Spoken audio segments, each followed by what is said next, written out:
Bonjour à tous. Aujourd'hui, on s'attaque à un pilier du système fiscal gabonais, j'ai nommé l'impôt sur le revenu des personnes physiques, ou IRPP. C'est un sujet absolument critique que tout employeur doit maîtriser. Pas seulement pour être en règle, non, mais vraiment pour protéger son entreprise. La conformité à l'IRPP, il faut bien comprendre que ce n'est pas juste une obligation légale.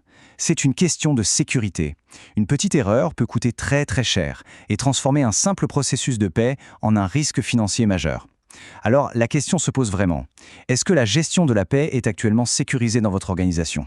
Bon, rentrons dans le vif du sujet. La toute première étape, la base de tout le reste, c'est de savoir précisément qui est soumis à l'impôt sur le revenu au Gabon.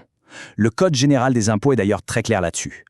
Et là, attention, la règle est d'une simplicité redoutable, ce qui peut être piégeux. Il suffit de remplir un seul de ces trois critères pour être considéré comme résident fiscal gabonais. Que ce soit le foyer, une présence physique de plus de 6 mois, ou le centre des activités économiques, un seul de ces éléments suffit à ancrer une personne dans le système fiscal du pays. Allez, on passe maintenant au cœur du réacteur pour la plupart des employeurs, le calcul du revenu net imposable des salariés. Et c'est là que la précision est absolument non négociable. Ce processus en 4 étapes, c'est la méthode standard. C'est assez logique. On part de la rémunération totale, on enlève les cotisations sociales, puis on applique un abattement standard qui représente les frais professionnels. Ce qui reste, c'est la base imposable pour la catégorie des salaires. Et là, attention à un chiffre clé à retenir. 10 millions de francs CFA, c'est le plafond. L'abattement de 20% ne peut jamais dépasser ce montant sur une année. C'est un détail capital, surtout pour les hauts revenus, et c'est souvent une source d'erreur de calcul. Ici, on se retrouve face à un véritable choix stratégique. D'un côté, l'abattement forfaitaire. C'est simple, c'est automatique, pas de paperasse. De l'autre, les frais réels.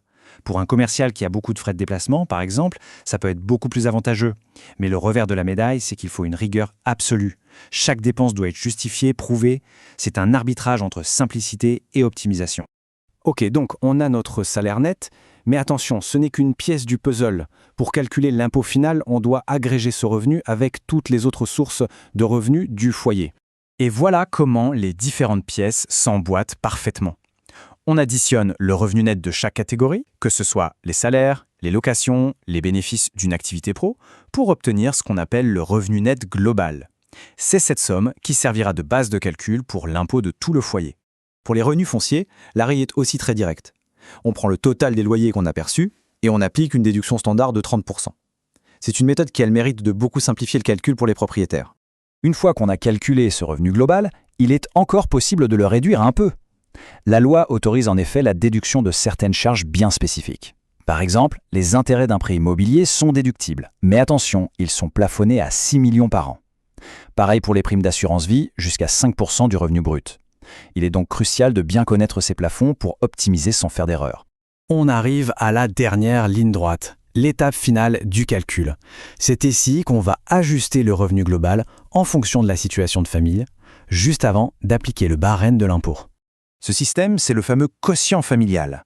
Son but est simple, adapter l'impôt à la taille et à la composition du foyer. On voit très bien dans ce tableau comment le nombre de parts augmente avec le mariage ou l'arrivée d'enfants.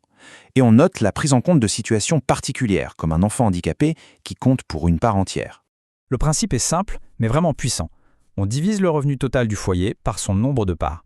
Ça permet de calculer l'impôt sur une base plus petite, et donc ça atténue l'effet de la progressivité du barème, ce qui est un avantage considérable pour les familles.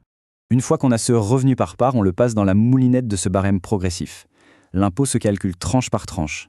Puis, pour finir, on multiplie le résultat qu'on a obtenu par le nombre de parts du foyer. Et voilà, on a le montant final de l'IRPP à payer. C'est une mécanique de précision qui vise à assurer l'équité de l'impôt. Revenons maintenant à notre point de départ, le risque. Parce que ne pas respecter toutes ces règles, ça a des conséquences financières directes, et elles sont souvent très lourdes. Voyons ça en détail. Le premier niveau de sanction, c'est une majoration de 5%. C'est la pénalité si la déclaration est faite en retard, mais de manière spontanée, avant que l'administration fiscale ne se manifeste. On peut dire que c'est un premier avertissement. Par contre, si on attend de recevoir une mise en demeure pour régulariser, la note double immédiatement. La majoration passe à 10%. L'escalade est rapide, et ça montre bien que l'inaction est sévèrement pénalisée. Et là, on est dans le scénario du pire. En cas de non-déclaration, si l'administration doit faire une taxation d'office, la majoration est de 100%. C'est simple, l'impôt est doublé. Et en cas de récidive, ça peut monter à 150%. Le message est un peu plus clair, ne pas déclarer est un risque que personne ne peut se permettre de prendre. Et ce n'est pas fini. En plus de ces majorations, il faut ajouter des intérêts de retard qui s'accumulent, 10% le premier mois, puis 3% chaque mois suivant. Le coût de l'erreur devient donc exponentiel avec le temps. Je trouve que cette citation résume parfaitement l'enjeu. Il faut arrêter de voir la fiscalité comme une simple contrainte. C'est un élément central de la bonne gouvernance et de la réputation d'une entreprise. Une gestion fiscale rigoureuse, c'est un signe de crédibilité et de grand professionnalisme. Voilà, toutes les cartes sont sur la table. On a vu le mécanisme, les règles, les risques. La maîtrise de l'IRPP est un impératif stratégique. La question n'est donc plus de savoir s'il faut agir, mais comment.